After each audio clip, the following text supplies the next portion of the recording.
Magandang gabi mga kaibigan, Biker Adventure YouTube channel po. Maglabas na naman tayo mga kabikers ng ating mga opinion patungkol dito sa mainit nga issue sa ating magulong politika mga kabikers, ano. Patungkol dito mga kabikers sa itong patuloy nga paninira nila sa pangalan ni PRRD mga kaibigan.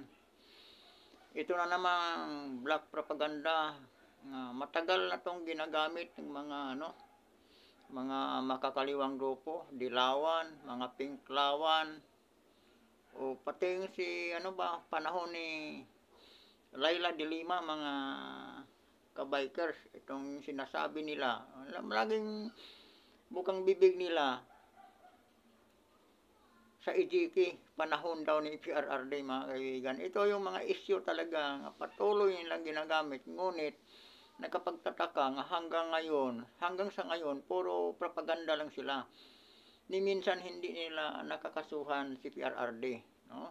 Maging si Laila de Lima noon, ang sinabi niya, ang mamamatay tao si PRRD. At mismong si PRRD daw ang umamin.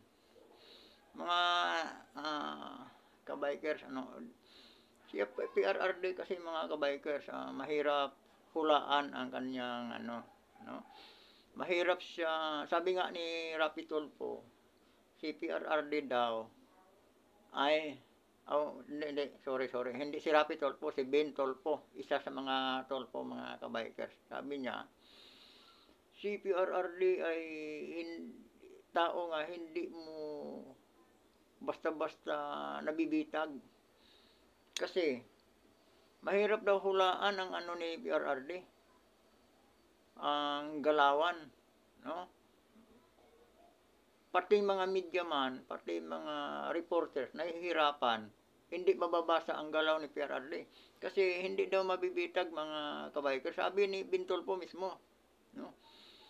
Hindi daw mabibitag, ikaw daw ang mapasok sa bitag pagka ikaw ang sumakay kay PRRD mga kabikers.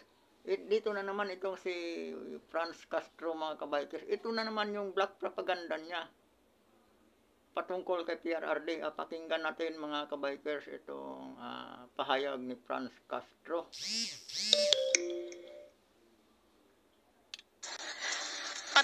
Pati yung mga kasapakat niya at nag-utos sa pagpatay sa war on drugs. Libo-libo ang pinapatay ni Duterte pero wala pang napapanagot. Kaya kailangan talaga ng hustisya ng ating ng ating mga mamamayan. Sinasabi natin dito na dapat ay yung kaso na ito ay matagal na, pati na rin siguro. Di ba mga kabikers? Yun, ito na naman inulit ni Franz Castro. Matagal, ilang taon na daw paulit-ulit mga kabikers nga si PRRD daw maraming pinapapatay. Mula pa sa mayor pa ito, issue na nila ito. Si PRRD maraming pinapapatay. Marami daw si PRRD nga daw mismo umamin na mayroon siyang pinapatay. Kaya lang mga kabikers, hanggang ngayon, ito isang pa rin, isang issue pa rin. Hanggang ngayon, ito isang propaganda pa rin. Propaganda nga matagal na itong kumita. Ito isang propaganda nga ginagamit nila upang sirain ang isang tao tulad ni PRRD mga kabikers, mga kababayan. Ang nagkapagtataka lang, bakit hanggang ngayon ay wala pa silang maisambang kaso kay PRRD? Di ba? Hanggang ganito lang sila, hanggang propaganda lang. Alam naman natin itong mga makakaliwang grupo, lalong-lalo na itong grupo ng mga teroristang CPP-NPA. Napaka mga kabikers, no? Mga napaka expert ito sila sa mga black propaganda, sa paninira mga kabikers. Pag ito sila nanira ng tao, pag ito sila nagsisinungaling sa publiko, harap-harapan talaga, no? Ang sabi niya may pagpatunay nga marami daw pinapapatay libo-libong pinapapatay ni PRRD, pero bakit hanggang ngayon wala silang naisampang kaso, 'di ba? Bakit ayaw nilang kasuhan? Ang sabi naman ni PRRD, handa daw siyang humarap sa korte, no? Handa daw siyang magpakulong, no? Kung mapatunayan nga siya nagkasala. Ang sabi niya, 'di ba? Pati mga media, yun ang putok, pinuputok ng bibig ng mga media mula pa noon. Si PRRD daw, yung umamin daw na daw si PRRD nga mayroon siyang pinapapatay. Maging si Laila de Lima, di ba? Yung sinabi ni Laila de Lima, nga libo daw ang pinapapatay ni PRRD, di ba? Sagot ni PRRD, libo lang. Ang tagal ko namuno sa bayan, ang tagal ko nagiging mayor, libo lang. Oh, di ba? Yun ang mga kabikers, sabi na naman yun sa mga makikitid ang utak ng mga kontra sa partido ni PRRD. Oh, mismo daw si PRRD umamin na. Oh. Ngayon, nung sinabi ni PRRD, oo, mayroon akong pinapapatay, marami daw siyang pinapatay. Oh. Pero sinabihan niya si Dilima, magbigay ka ng isang pangalan kung sino yung pinapatay ko. Oh, di ba?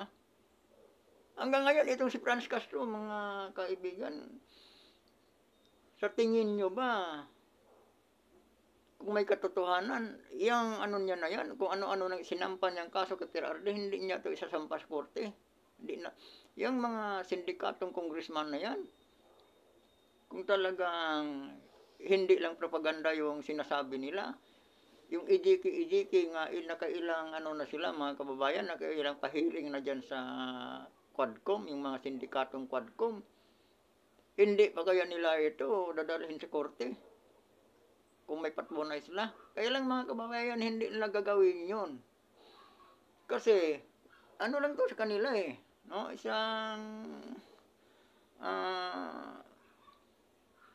Isang paninira lang mga kababayan, isang issue lang to. Isang diversion tactic lang nila sa mga issue nga pinakaharap ng lipunan sa ngayon, itong administrasyon ni Marcos. Itong mga kababayan, itong issue patungkol sa EJK, patungkol sa war on drugs ni PRRD, isang pagtatakip lang ito mga kababayan sa totoong issue nga pinakaharap ngayon sa ating bansa, no? Isang ano lang to, kasi alam niyo mga kaibigan, pagka patungkol na kay PRRD ang pag-usapan, mapa-vlogger man, mapa-hearing sa Quadcom, mapasa ang basta pangalan ni PRRD ang nadadawit mga kababayan, nakatutok ang sambayan ng Pilipino, no? Tingnan niyo mga kababayan, mapadilawang vlogger, pag ang binablog si PRRD, malaki ang views mga kababayan. Nakatutok ang sambayanan. Mapa-DDS vlogger man o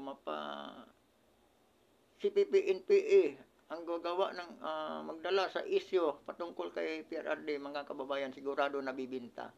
No? Pinapanood ng tao, sinusubaybayan ng tao kasi marami talagang nakasubaybay pag si PRRD na ang nagsasalit ang issue na kay PRRD mga kababayan. Alam niyo kung bakit?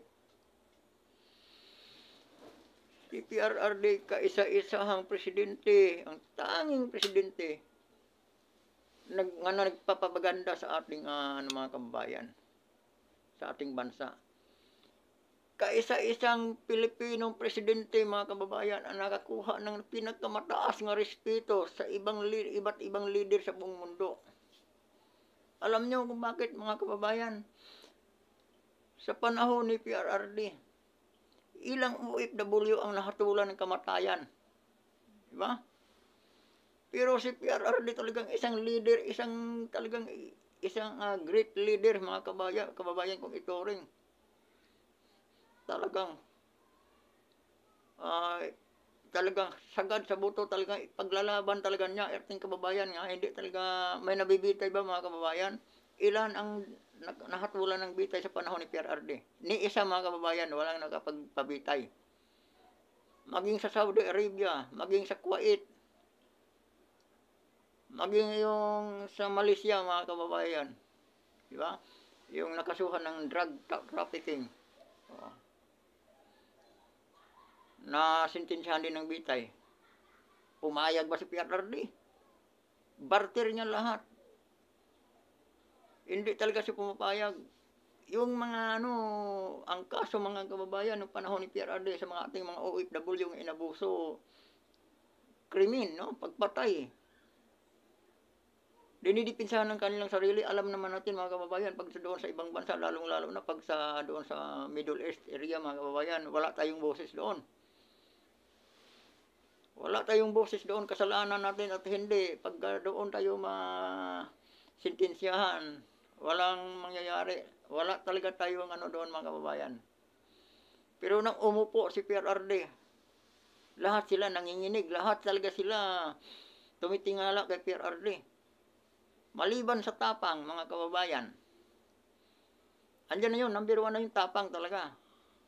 Tsaka yung panindigan talaga ni PRRD, napahanga din ang mga iba't ibang leader sa panindigan ni PRRD.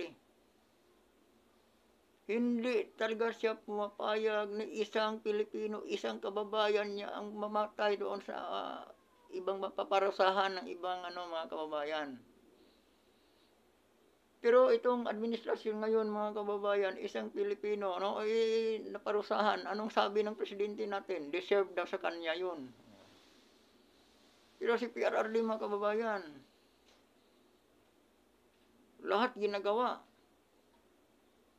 Lahat na anong tawag nito mga kababayan? Yung para bang, yung may halo ng pagbabanta. Yung ginagawa niya, maisalba lang niya ang ating kababayan. O, di ba? Yung sa Kuwait mga kababayan, saang bansa ba yun yung ating kababayan nga, sinapsap nilagay sa freezer. Oh. Nahabol yung mag-asawang pumatay. Sila pang naparusahan ng bitay. Panahon ni PRRD yun. Kung panahon ni BBM yun, wala na. Di ba? Tapos ito, ang nakakalungkot lang mga kababayan, katulad itong isang